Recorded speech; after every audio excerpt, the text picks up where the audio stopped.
Drew Murphy from TOMBS. Today I'm going to show you my collection of basses. None of them are expensive or nice. But first bass I ever had, which started its life as an Ibanez Destroyer. If you're not familiar with that, similar to an Explorer. Of course you can see it looks nothing like that anymore.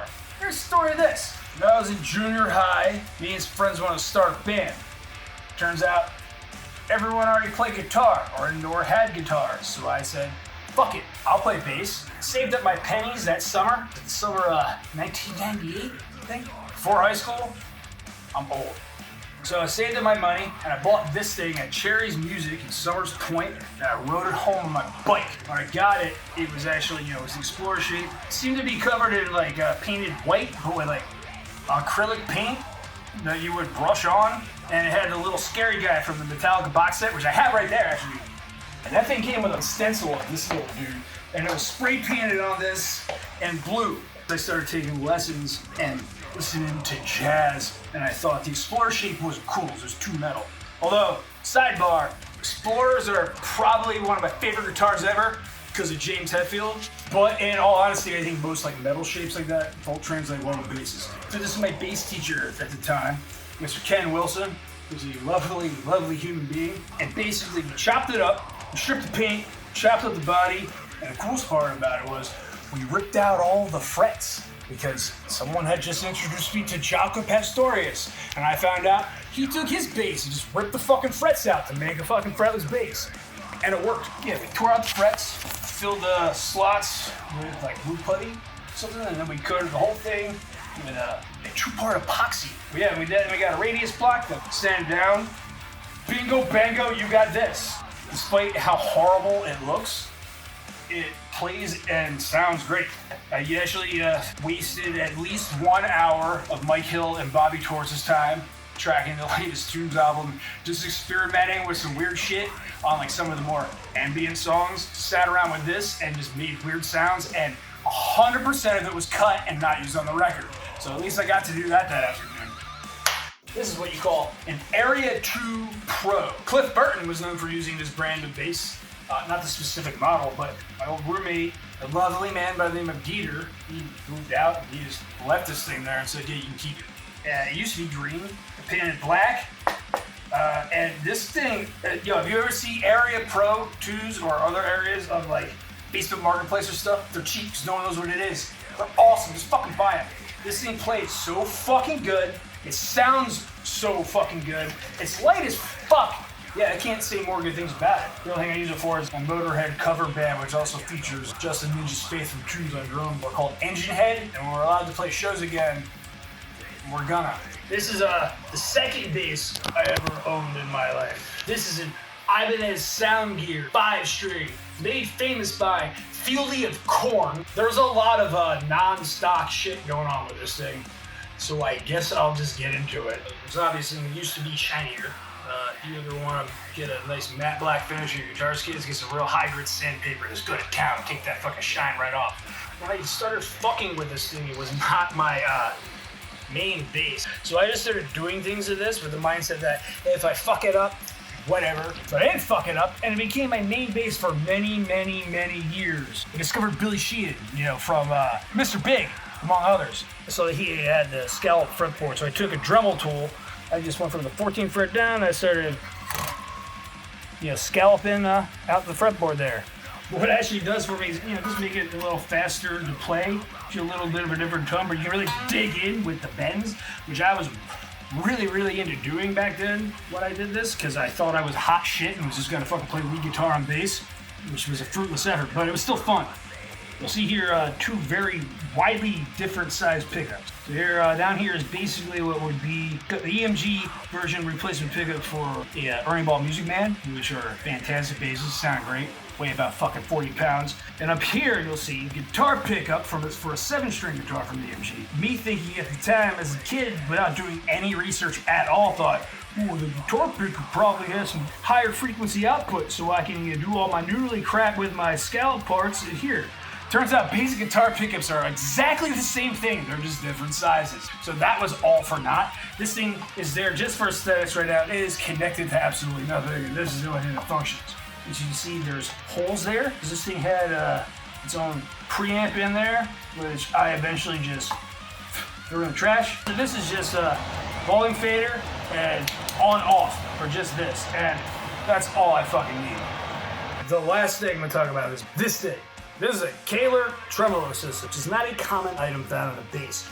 I used to always have the whammy bar on this thing when I used it live, and I believe I lost the original whammy bar somewhere in Boston many, many years ago when I was on the road. Went to the Kahler website to buy a new one, and they had a second option where like, get this one's longer, and that means it's cooler and better. So I was like, all right, fine, I'll buy that one. So I did, and here it is.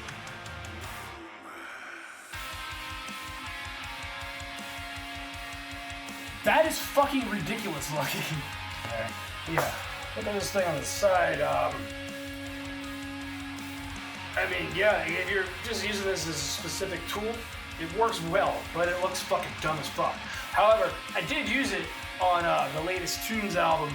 If you're wondering what that sound is.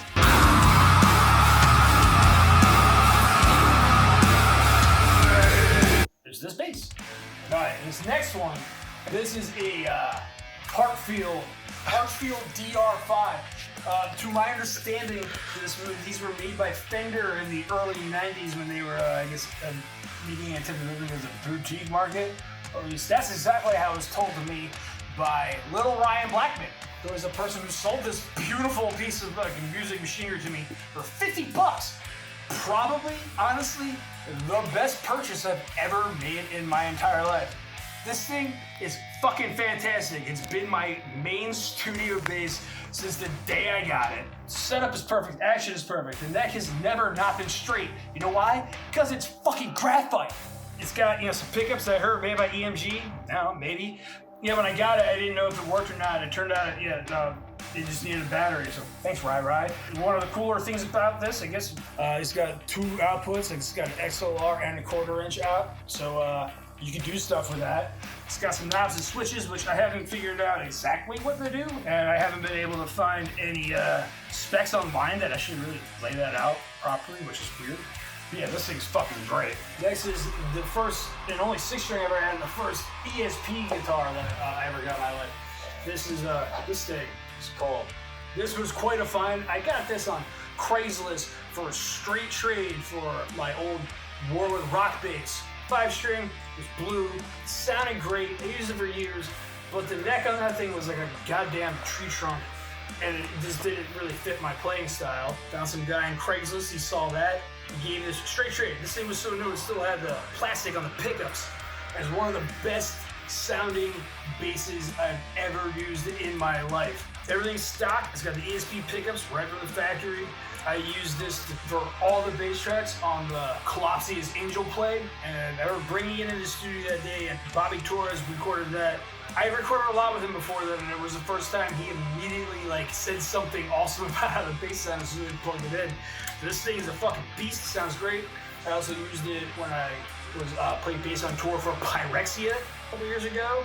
It's fucking great, and this was my introduction to ESP, which led to me where I am now. I was so impressed with this thing right from the jump that I just had to get more. This next one is the first bass I got from ESP.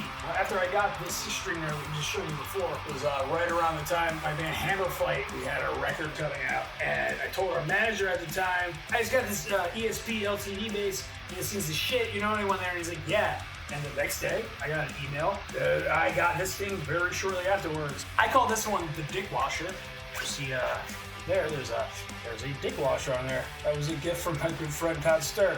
And I had to bolt this thing to here forever with a 2-part epoxy like we talked about earlier. So it'll never come off. This thing's been slightly modified. I put in same on-off volume switch. I switched out the pickups and put in these EMGs that the lovely people at EMG hooked me up with. There's also some nice wear and tear, shiny polish there.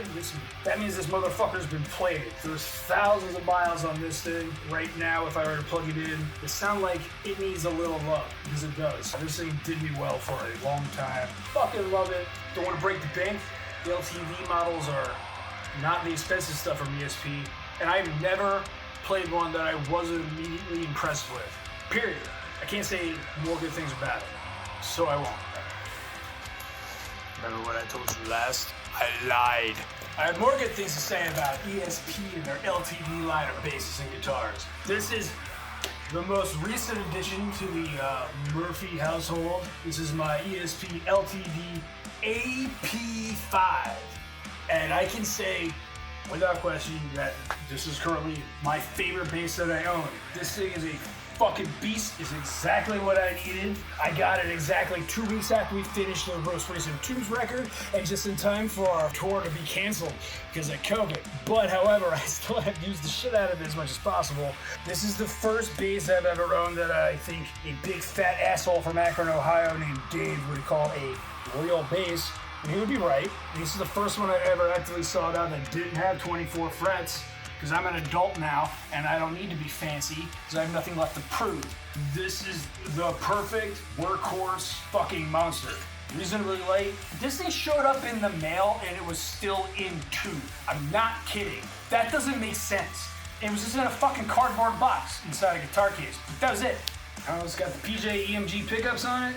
Babbitt's full contact hardware bridge, which I'm not well versed in the specs of this thing, but the sustain is noticeably way more massive than anything else I have over here. I don't know what they're doing, but it sounds fucking great. It looks fucking beautiful. I don't have any other ESPs to say nice things about, so I won't. Except there's that guitar over there, but we're not talking about that. Thanks for hanging out and listening to me ramble on about family here. Shout out to ESP guitars, EMG pickups, SIT strings, Dark Glass Electronics, WB gear, and of course, Season of Mist Records. I'm Drew Murphy from TOMBS. Now kindly get out of my apartment.